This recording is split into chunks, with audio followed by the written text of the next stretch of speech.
प्राधानिकम रहस्यम। ओम। सप्तशती के इन तीनों रहस्यों के नारायण ऋषि अनुष्ठुप्छन या महाकाली, महालक्ष्मी एवं महासरस्वती देवता हैं। शास्त्रोक्त फल की प्राप्ति के लिए जप में इनका विनियोग होता है। राजा बोले, हे भगवान, आपने चंडिका के अवतारों की कथा मुझसे कही। ब्राह्मण, अब इन अवतारों की प्रधान प्रकृति का निरूपण कीजिए। द्विजश्रेष्ठ, मैं आपके चरणों में पड़ा हूँ। मुझे देवी के जिस स्वरूप की और जिस विधि से आराधना करनी है वह सब मुझे यथार्थ रूप से बतलाइए। ऋषि कहते हैं, हे राजन, यह रहस्य परम गोपनीय है। इसे किसी से कहने योग्य नहीं बतलाया गया है, किंतु तुम मेरे भक्त हो, इसलिए तुमसे न कहने योग्य मेरे पास कुछ भी नहीं है। त्रिगुणमयी परमेश्वरी महालक्ष्मी ही सबका आदि कारण है। वे ही दृश्य और अदृश्य रूप से संपूर्ण विश्व को व्याप्त करके स्थित हैं। हे राजन, वे अपने चार भुजाओं में मातुलों, गदा, खेट एवं पान पात्र और मस्तक पर नाग, लिंग तथा योनि इन वस्तुओं को धारण करते हैं। तपाए हुए सुवर्ण के समान उनकी कांति है। तपाए हुए सुवर्ण ही उनके आभूषण हैं। उन्होंने अपने तेज से इस शून्य जगत को परिपूर्ण किया है। परमेश्वरी महालक्ष्मी ने इसे संपूर्ण जगत को शून्य देखकर केवल तमोगुण रूप उपाधि के द्वारा एक अन्य उत्कृष्ट रूप धारण किया है। वह रूप एक नारी का के रूप में प्रकट हुआ, जिसके शरीर की कांति निखरे हुए काजल की भांति काले रंग की थी। उसका श्रेष्ठ मुख दाढ़ों से सुशोभित था। नेत्र बड़े बड़े और कमर पतली थी। उसकी चार भुजाएं ढाल, तलवार, प्याले और कटे हुए मस्तक से सुशोभित थी। वह वक्ष स्थल पर कबंध की तथा मस्तक पर मुंडों की माला धारण किए हुई थी। इस प्रकार प्रकट हुए स्त्रियों में श्रेष्ठ तामसी देवी ने महालक्ष्मी से कहा, माताजी, आपको नमस्कार है। मुझे मेरा नाम और कर्म बताइए। तब महालक्ष्मी ने स्त्रियों में श्रेष्ठ उस तामसी देवी से कहा, मैं तुम्हें नाम प्रदान करती हूँ और तुम्हारे जो जो कर्म हैं उनको भी बतलाती हूँ। महामाया, महाकाली, महामारी, क्षुधा, तृषा, निद्रा, तृष्णा, एक वीरा, कालरात्रि तथा दुरत्या, यह तुम्हारे नाम हैं जो कर्मों के द्वारा लोक में चरितार्थ होंगे। इन नामों के द्वारा तुम्हारे कर्मों को जानकर जो उनका पाठ करता है वह सुख भोगता है। हे राजन, महाकाली से यूँ कहकर महालक्ष्मी ने अत्यंत शुद्ध सत्व गुण के द्वारा दूसरा रूप धारण किया, जो चंद्रमा के समान गौरवर्ण था। वह श्रेष्ठ नारी अपने हाथों में अक्षमाला, अंकुश, बीड़ा तथा पुस्तक धारण किए हुई थी। महालक्ष्मी ने उसे भी नाम प्रदान किए, महाविद्या, महावाणी, भारती, वाक, सरस्वती, आर्या, ब्राह्मी, कामधेनु, वेदगर्भा और दिशाश्वरी। ये तुम्हारे नाम होंगे। तदंतर महालक्ष्मी ने महाकाली और महासरस्वती से कहा, हे देवियों, तुम दोनों अपने अपने गुणों के योग्य स्त्री पुरुष के जोड़े उत्पन्न करो। उन दोनों से यूँ कहकर महालक्ष्मी ने पहले स्वयं ही स्त्री पुरुष का एक जोड़ा उत्पन्न किया। वे दोनों हिरण्यगर्भ, निर्मल ज्ञान से संपन्न, सुंदर तथा कमल के आसन पर विराजमान थे। उनमें से एक स्त्री थी और दूसरा पुरुष। तत्पश्चात माता महालक्ष्मी ने पुरुष को ब्राह्मण, विधेय, वृत तथा घाता इस प्रकार संबोधित किया और स्त्री को श्री, पद्मा, कमला, लक्ष्मी इत्यादि नामों से पुकारा। इसके बाद महाकाली और महासरस्वती ने भी एक एक जोड़ा उत्पन्न किया। इनके भी रूप और नाम मैं तुम्हें बताता हूँ। महाकाली ने कंठ में नील चिन्ह से युक्त लाल भुजा, श्वेत शरीर और मस्तक पर चंद्रमा का मुकुट धारण करने वाले पुरुष को तथा गोरे रंग की स्त्री को जन्म दिया। वह पुरुष रुद्र, शंकर, स्थाणु, कपर्दी और त्रिलोचन के नाम से प्रसिद्ध हुआ तथा स्त्री के त्रयी, विद्या, कामधेनु, आशा, अक्षरा और स्वरा ये नाम हुए। राजन, महासरस्वती ने गोरे रंग की स्त्री और श्याम रंग के पुरुष को प्रकट किया। उन दोनों के नाम भी मैं तुम्हें बताता हूँ। उनमें पुरुष के नाम विष्णु, कृष्ण, ऋषिकेश, वासुदेव और जनार्दन हुए तथा स्त्री उमा, गौरी, सती, चंडी, सुंदरी, सुभगा और शिवा इन नामों से प्रसिद्ध हुई। इस प्रकार तीनों युवतियां ही तत्काल पुरुष रूप को प्राप्त हुई। इस बात को ज्ञान नेत्र वाले लोग ही समझ सकते हैं, दूसरे अज्ञानी जन इस रहस्य को नहीं जान सकते। हे राजन, महालक्ष्मी ने त्रय विद्या रूपा सरस्वती को ब्रह्मा के लिए पत्नी रूप में समर्पित किया, रुद्र को वरदायिनी गौरी तथा भगवान वासुदेव को लक्ष्मी दे दी। इस प्रकार सरस्वती के साथ संयुक्त होकर ब्रह्मा जी ने ब्रह्मांड को उत्पन्न किया और परम पराक्रमी भगवान रुद्र ने गौरी के साथ मिलकर उनका भेदन किया। हे राजन, उस ब्रह्मांड में प्रधान आदि कार्य समूह पंच महाभूतात्मक समस्त स्थावर जंग रूप जगत की उत्पत्ति हुई। फिर लक्ष्मी के साथ भगवान विष्णु ने उस जगत का पालन पोषण किया और प्रलय काल में गौरी के साथ महेश्वर ने उस संपूर्ण जगत का संहार किया। महाराज, महालक्ष्मी ही सब सत्वमय तथा सब सत्वों की अधीश्वरी है। वे ही निराकार हैं और साकार रूप में रहकर नाना प्रकार के नाम धारण करती हैं। सगुणवाचक सत्य, ज्ञान, चित्त, महामाया आदि नामांतरों से इन महालक्ष्मी का निरूपण करना चाहिए। केवल एक नाम महालक्ष्मी मात्र से अथवा अन्य प्रत्यक्ष आदि प्रमाण से उनका वर्णन नहीं हो सकता। वैकृतिकम रहस्यम। ऋषि कहते हैं, हे राजन, पहले जिन सत्व प्रधाना त्रिगुणमयी महालक्ष्मी के तामसी आदि भेद से 3 स्वरूप बतलाए गए, वे ही शर्वा, चंडिका, दुर्गा, भद्रा और भगवती आदि अनेक नामों से कही जाती हैं। तमोगुणमयी महाकाली भगवान विष्णु की योगी निद्रा कही गई है। मधु और कैटभ का नाश करने के लिए ब्रह्मा जी ने जिनकी स्तुति की थी, उन्हीं का नाम महाकाली है। उनके 10 मुख, 10 भुजाएं और 10 पैर हैं। वे काजल के समान काले रंग की हैं तथा 30 नेत्रों के विशाल पंख से सुशोभित हैं। गोपाल उनके दांत और दाढ़ें चमकती रहती हैं। यद्यपि उनका रूप भयंकर है, तथापि वे रूप सौभाग्य, कांति एवं महती संपदा की अधिष्ठान हैं। वे अपने हाथों में खड्ग, बाण, गदा, शूल, चक्र, शंख, भुसुंडी, परिघ, धनुष तथा जिससे रक्त छूता रहता है ऐसा कटा हुआ मस्तक धारण करती है। ये महाकाली भगवान विष्णु की दुस्तर माया है। आराधना करने पर ये चराचर जगत को अपने उपासक के अधीन कर देती है।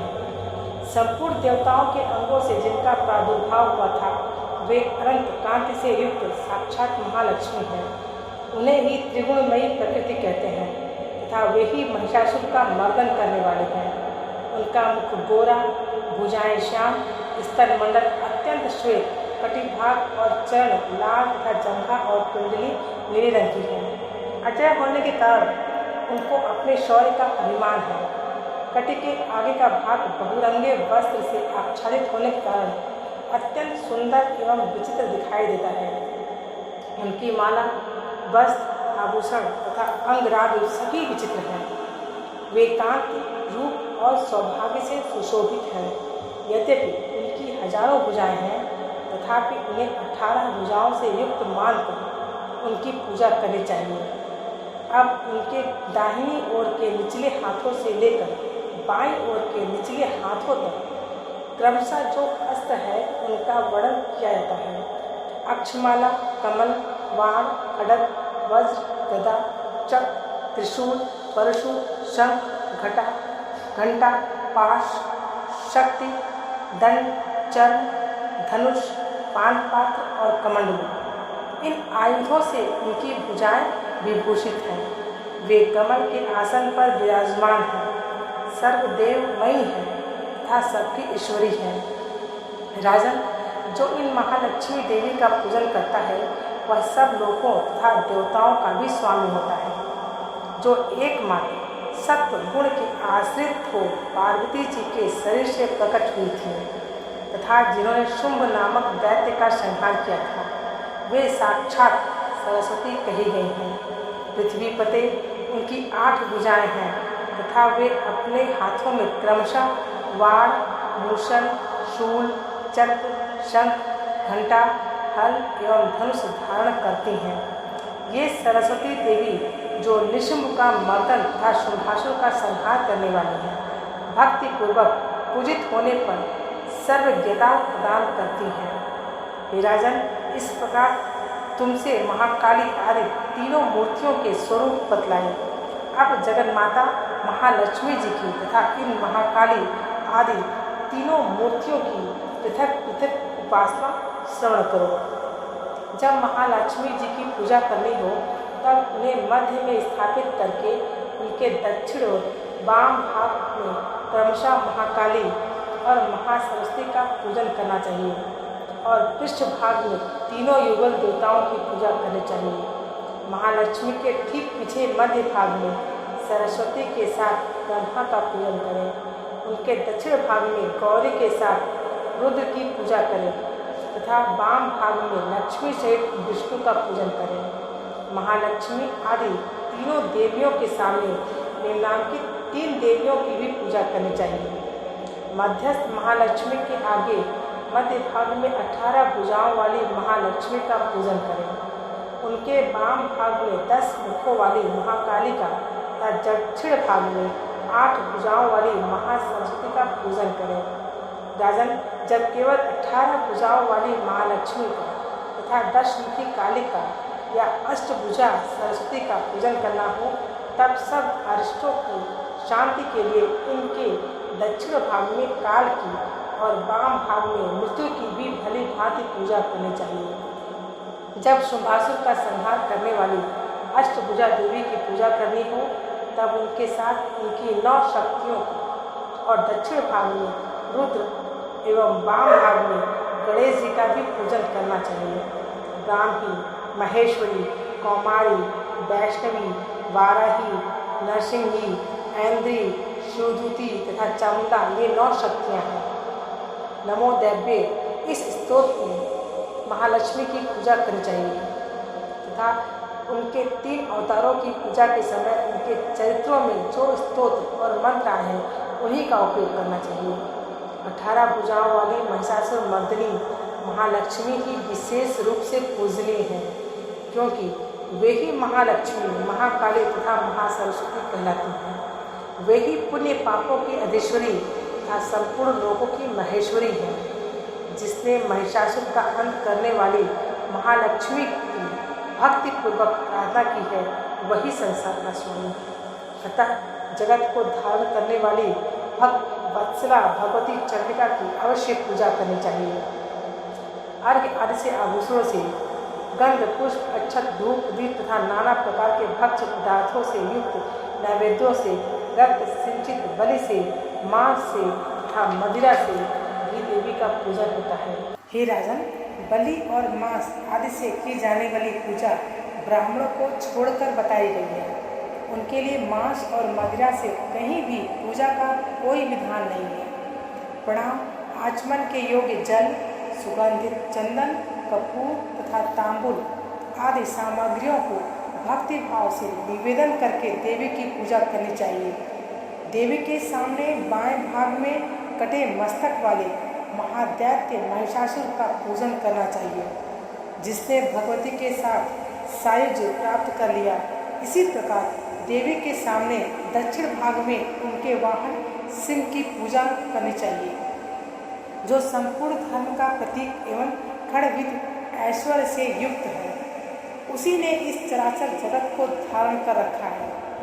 तदंतर बुद्धिमान पुरुष एकाग्रजित हो देवी की स्तुति करे, फिर हाथ जोड़कर तीनों पूर्वोक्त चरित्रों द्वारा भगवती का स्तमन करे। यदि कोई एक ही चरित्र से स्तुति करना चाहे तो केवल मध्यम चरित्र के पाठ से कर ले, किंतु प्रथम और उत्तर चरित्रों में से किसी एक का पाठ न करें। आधे चरित्र का भी पाठ करना मना है। जो आधे चरित्र का पाठ करता है उसका पाठ सफल नहीं होता। पाठ समाप्ति के बाद साधक प्रतीक्षा और नमस्कार कर तथा आलस्य छोड़कर जगदम्बा के उद्देश्य से मस्तक पर हाथ जोड़े और उनसे बारंबार त्रुटियों या अपराधों के लिए क्षमा प्रार्थना करें। सप्तशती का प्रत्येक श्लोक मंत्र रूप है। उसे तिल और घृत मिली हुई खीर की आहुति दे अथवा सप्तशती में जो स्तोत्र आए हैं उन्हीं के मंत्रों से चंडिका के लिए पवित्र हविष्य का हवन करें। होम के पश्चात एकाग्रचित हो महालक्ष्मी देवी के नाम मंत्रों का उच्चारण करते हुए पुनः उनकी पूजा करें। तत्पश्चात मन और इंद्रियों को वश में रखते हुए हाथ जोड़ विनीत भाव से देवी को प्रणाम करें और अंतःकरण में स्थापित करके उन सर्वेश्वरी चंडिका देवी का देर तक चिंतन करें। चिंतन करते करते उन्हीं में तन्मय हो जाएं। इस प्रकार जो मनुष्य प्रतिदिन भक्ति पूर्वक परमेश्वरी का पूजन करता है वह मनवांछित भोगों को भोग कर अंत में देवी का सायुज्य प्राप्त करता है। जो भक्त वत्सला चंडिका प्रतिदिन पूजन नहीं करता भगवती परमेश्वरी उसके पुण्यों को जलाकर भस्म कर देती है।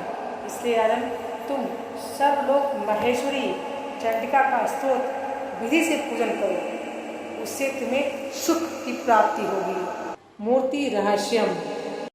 ऋषि कहते हैं, हे राजन, नंदा नाम की देवी जो नंद से उत्पन्न होने वाली है उनकी यदि भक्ति पूर्वक स्तुति और पूजा की जाए तो वे तीनों लोकों को उपासक के अधीन कर देती है। उनके श्री अंगों की कांति कनक के समान उत्तम है। वे सुनहरे रंग के सुंदर वस्त्र धारण करती हैं। उनकी आभा सुवर्ण के तुल्य है तथा वे सुवर्ण के ही उत्तम आभूषण धारण करती हैं। उनकी चार भुजाएं कमल, अंकुश, पाश और शंख से सुशोभित हैं। वे इंदिरा, कमला, लक्ष्मी, श्री तथा रुक्माबुज आसना आदि नाम से पुकारी जाती हैं। निष्पाप नरेश, पहले मैंने रक्त दंतिका के नाम से जिन देवी का परिचय दिया है अब उनके स्वरूप का वर्णन करूँगा। ध्यान से सुनो। वह सब प्रकार के भय को दूर करने वाली हैं। वे लाल रंग के वस्त्र को धारण करती हैं।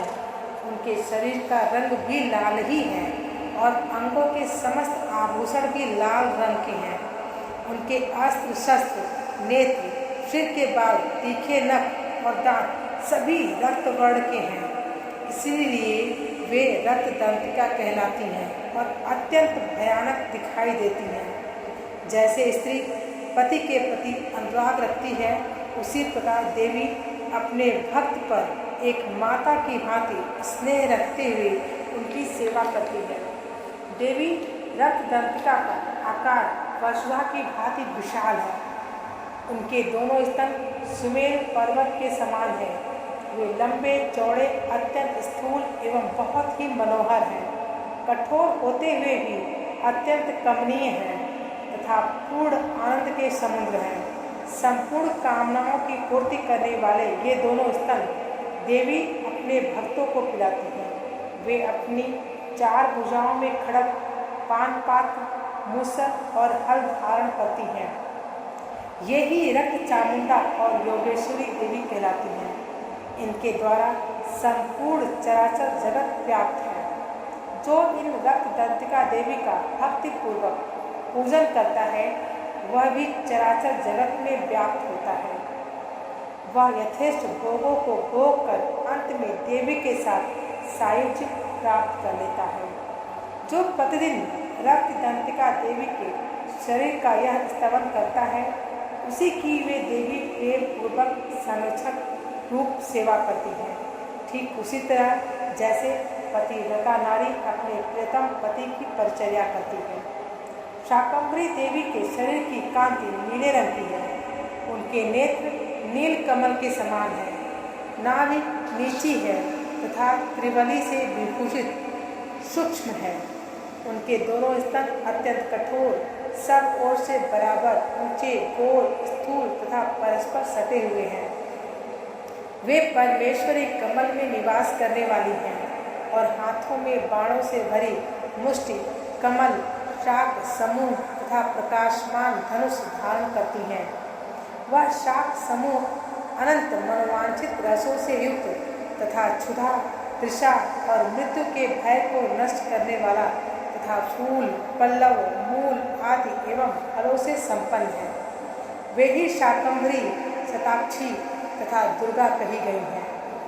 वे शोक से रहित, दुष्टों का दमन करने वाली तथा पाप और विपत्ति को शांत करने वाली हैं। उमा, गौरी, सती, चंडी, कालिका और पार्वती भी वे ही हैं। जो मनुष्य शाकंभरी देवी की स्तुति, ध्यान, जप, पूजा और वंदन करता है, वह शीघ्र ही अन्न, पान एवं अमृत रूप अक्षय फल का भागी होता है। भीमा देवी का वर्ण भी नील ही है। उनकी दाढ़ें और दांत चमकते रहते हैं। उनके नेत्र बड़े बड़े हैं। स्वरूप स्त्री का है। स्तन गोल गोल और स्थूल है। वे अपने हाथों में चंद्रहास नामक खड़ग, डमरू, मस्तक और पान पात्र धारण करती हैं। वे ही एक वीरा, काव्रात्री तथा कामदा कहलाती हैं और इन नामों से प्रशंसित होती हैं। भ्रामरी देवी की कांति विचित्र है। वे अपने तेजोमंडल के कारण दुर्धुष दिखाई देती हैं। उनका अंग राग भी अनेक रंग का है तथा वे चित्र विचित्र आभूषणों से विभूषित हैं। चित्र, भ्रमण पाणी और महामारी आदि नामों से उनकी महिमा का गान किया जाता है। हे राजन, इस प्रकार जगन माता चंडिका देवी की ये मूर्तियाँ बतलाई गई हैं, जो कीर्तन करने पर कामधेनु के समान संपूर्ण कामनाओं को पूर्ण करती हैं। यह परम गोपनीय रहस्य है। इसे तुम्हें दूसरे किसी को नहीं बतलाना चाहिए।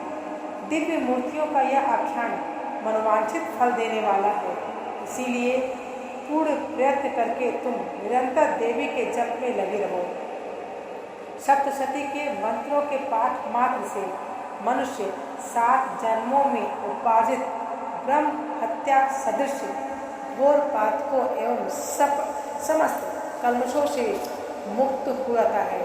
इसीलिए मैंने पूर्ण प्रयत्न करके देवी के गोपनीय से भी अत्यंत गोपनीय ध्यान का वर्णन किया है, जो सब प्रकार के मनोवांछित फलों को देने वाला है। उनके प्रसाद से तुम सर्वमान्य हो जाओगे। देवी सर्वरूपमयी है तथा संपूर्ण जगत देवीमय है। अतः मैं उन विश्वरूपा परमेश्वरी का नमस्कार करता हूँ। क्षमा प्रार्थना। हे परमेश्वरी, मेरे द्वारा रात दिन सहस्त्रों अपराध होते रहते हैं। ये मेरा दास है। ये समझकर मेरे उन अपराधों को तुम कृपापूर्वक क्षमा करो। हे परमेश्वरी, मैं आह्वान नहीं जानती, विसर्जन करना नहीं जानती तथा पूजा करने का ढंग भी नहीं जानती। क्षमा करो हे देवी। हे सुरेश्वरी, मैंने जो मंत्रहीन, क्रियाहीन और भक्तिहीन पूजन किया है, वह सब आपकी कृपा से पूर्ण हो। सैकड़ों अपराध करके भी जो तुम्हारे शरण में जाए, जय जगदम्ब कहकर पुकारता है, उसे वह गति प्राप्त होती है जो ब्रह्मा आदि देवताओं के लिए भी सुलभ नहीं है। हे जगदम्बिके, मैं अपराधी हूँ, किंतु तुम्हारे शरण में आई हूँ। इस समय दया की पात्र हूँ। तुम जैसा चाहो करो।